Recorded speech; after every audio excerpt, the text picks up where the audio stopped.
Hey, welcome back to the Cigars and Jack channel. Coming soon will be a review of this Case 6375 Stockman in amber jig bone. But right now, let's do a update of my collection pages in my everyday carry notebook. You can check out my playlist of the Traveler's Company passport size notebook and how I'm using the bullet journal system to set it up. But today, I just wanted to focus on the collection pages. As we've discussed before, collection pages are just a way to add something fun to your everyday carry notebook.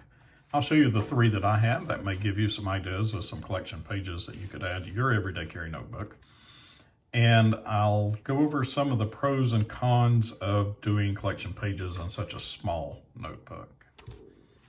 So this is my reading list. These are books that I have read or am currently reading.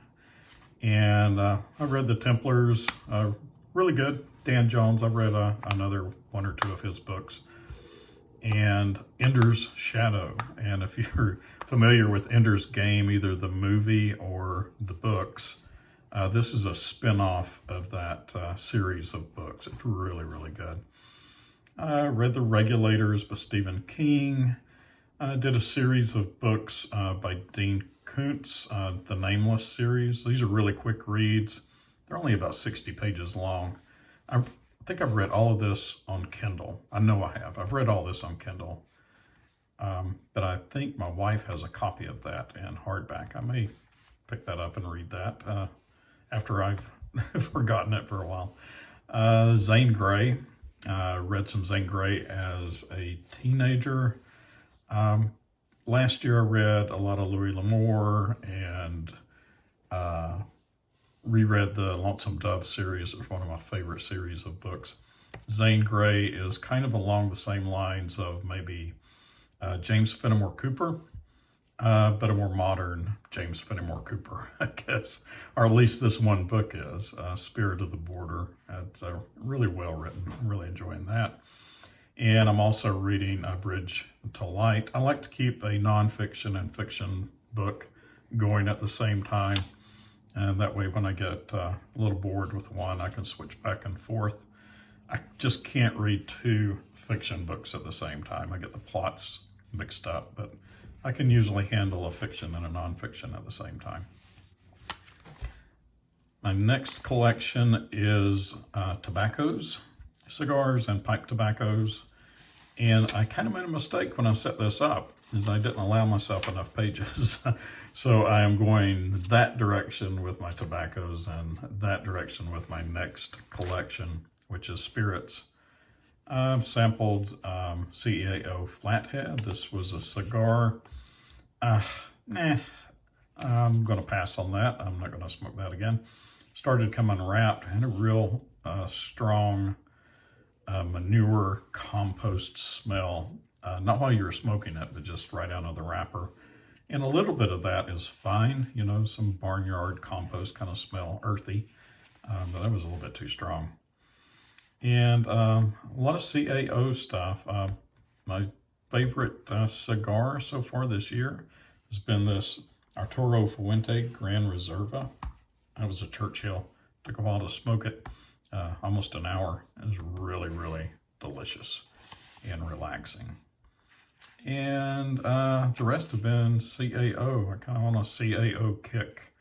I did do another cigar, Macanudo. And I've smoked quite a few Macanudos in the past. So that was, I haven't smoked this Hampton Court before, but I have smoked some of their other cigars. And I really like Macanudo. My other collection is spirits. I am on a kick to sample different bourbons this year. Last year it was Irish whiskey, and kind of this year I'm on a bourbon kick. Don't drink a lot, but I do, you know, at the end of a week, have a couple of fingers of a bourbon just to sip and enjoy the flavor and the aroma especially. Really like bourbon. My go-to bourbon is Elijah Craig, small batch. But Wild Turkey Long Branch, I'm trying that. I've never tried that before.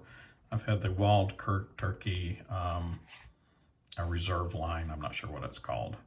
But this Long Branch is really good too. And those are my collection pages. Now here's the pros and cons. The pros are I can always have this little book with me. So if I'm trying to pipe tobacco and I'm, out someplace, I can have this with me and I can, kind of be in the moment and take note of what I'm experiencing. The bad thing is there's not a lot of room. So I think I am probably going to move my collection pages out to a larger notebook. I think I'm going to try the regular size of Traveler's Company Traveler's Notebook, which is, I think, a B6 or it's not an A5. But I do want to try that, and they're not that expensive. The cover is like $30 or $40, depending on what finish you get. This is the camel. It's darkened up. It doesn't look like the camel now. It's kind of starting to look like the dark brown, but that's just from, the oils and, the dirt that it picks up as it's getting thrown around and stuff. It's really starting to look really nice and aged and patinaed. So I think I'm going to move my collection pages out to a larger notebook. And when I do that, I will take y'all along for the ride. And you can watch me set it up. And then I'd like to add more collection pages, not sure what. But I do need more room for, especially books. I'd like to make more notes about the books that I'm reading just so that I can look back and remember, is that a book that I want to read again? Or is this an author that I want to read again? And is that a tobacco or a bourbon that I'd like to sample again? Keeping notes about things like that kind of puts you in the moment and gets you grounded, and you're not thinking about work or your chores that aren't getting done. You're kind of grounded and in the moment and reflecting on what you're doing right then. Smoking a cigar, sampling a spirit, or reading a book. Okay, thank you very much to everyone who has subscribed and who has watched. And I will catch you on the next one. Bye.